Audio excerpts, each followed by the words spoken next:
Start by misting the upholstery lightly with warm water and blotting immediately with a clean microfiber towel to lift soil without overwetting.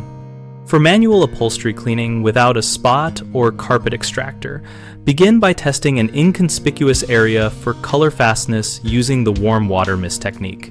Work from the outside of any stain toward the center to avoid spreading, and use a soft, bristled brush to loosen embedded dirt on woven fabrics before wiping.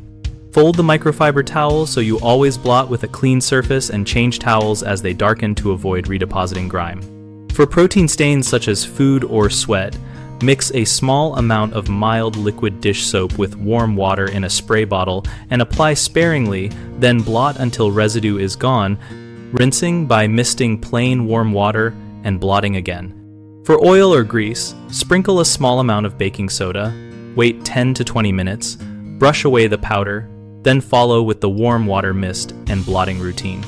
Allow upholstery to air dry fully, ideally with good airflow, and gently brush pile fabrics once dry to restore texture. Common mistakes include overwetting the fabric, which leads to dye run and musty odors, so always mist rather than saturate and blot frequently. Another issue is scrubbing aggressively, which can damage fibers and create wear spots, so focus on gentle agitation with a soft brush and repeated blotting. People often leave soap residue, which attracts dirt later, so always rinse by misting plain warm water and blotting until the towel shows no soap film.